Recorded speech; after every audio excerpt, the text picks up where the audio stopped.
এই যে রমজান মাস সামনে আসে দেখে নিয়েন, বহু ব্যবসায়ী তাহাজ্জুদ পড়বে, তারাবিও পড়বে, মসজিদে গিয়ে ফটর ফটর করা শুরু করবে, লাইট নাই কেন, এসি নাই কেন, ফ্যান চলে না কেন, বড় বড় কথা। সারা বছর তো মসজিদ আসে নাই, তারাবি নামাজে আসবে।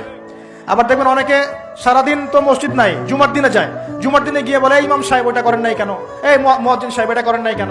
আছে না এমন লোক? এই শ্রেণীর মানুষ আছে দেখবেন, এরাই ফটর ফটর বেশি করে রমজান মাসে। রমজান মাসে দেখবেন নামাজে তারাবিও পড়বে, মাপেও কম দিবে। এরকম লোক আছে না?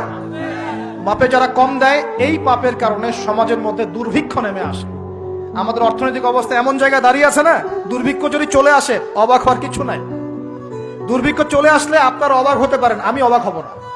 এমন একটা জায়গায় দাঁড়িয়ে আছে, এমন একটা জায়গায় দাঁড়িয়ে। এবং রমজান, এই রমজান মাসে এমনি তো দ্রব্যের দাম বেড়ে যায়, এবার যার কি হবে আল্লাহ ভালো জানে। আমার মনে হয়, আমার ভয় হয়, একদম নিম্নবিত্ত মানুষ যারা এবার রোজা রেখে ইফতার যখন করবে তখন হাত তুলে আল্লাহর কাছে বদদোয়া করা শুরু করবে। এটা আমার ভয় হয়। এবার অপেক্ষা করেন, দেখতে থাকেন সামনে কি হয়। প্রতিটা পণ্যের দাম অলরেডি বাড়া শুরু হয়ে গেছে।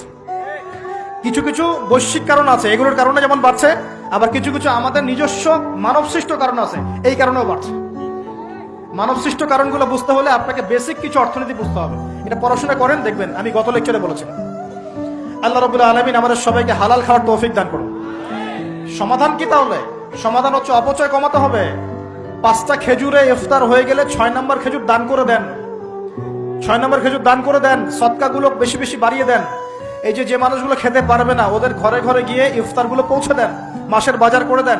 যাদের সামর্থ্য আছে, জাকাত ফরজ হয়েছে, জাকাতগুলো দিয়ে দেন। আল্লাহ পাক তৌফিক দান করুন। দুর্নীতি বন্ধ করেন, কালো টাকা বন্ধ করেন। কত টাকা পাচার হয়ে গেল বিদেশে, সেগুলো কে ফিরিয়ে নিয়ে আসবে? এ দায়িত্ব কার? মনে রাখবেন, একটা পাপের হিসাব না দিয়ে কাল কিয়ামতের মাঠে কোনো দায়িত্বশীল পার পাবে না ইনশাআল্লাহ। কোনো দায়িত্বশীল না।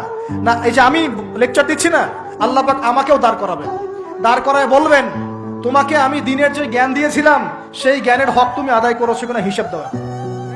এই যে বড় বড় মুফাসসিরে কোরআন, মুফতি, মুহাদ্দিস বসাচ্ছেন, পাংখা দিয়ে বাতাস করছেন, হ্যাঁ, চা খাওয়াচ্ছেন, কফি খাওয়াচ্ছেন। এক একজনকে আল্লাহ পাক দাঁড় করাবেন, বলবেন কোরআন সুন্নাহর যে আমানত দিয়েছিলাম সে আমানতের সাথে কতটুকু তুমি হক আদায় করেছো, হিসাব না দিয়ে পার পাবে না তুমি। ফাইজলামি মনে করেছেন নাকি দিনকে? ঠিক একই ভাবে সমাজের, রাষ্ট্রের দায়িত্ব আল্লাহ পাক যাদেরকে দিয়েছেন, এক একজন ব্যক্তিকে আল্লাহ পাক দাঁড় করাবেন। দাঁড় করে জিজ্ঞাসা করবেন, কোন কোন জনগণের কোন কোন হক তুমি নষ্ট করেছো, কার কার হক দিয়েছো, কার কার দাও নাই, সবার সামনে হিসাব দাও, তারপর জান্নাতে যেতে পারবে। এত সহজ না।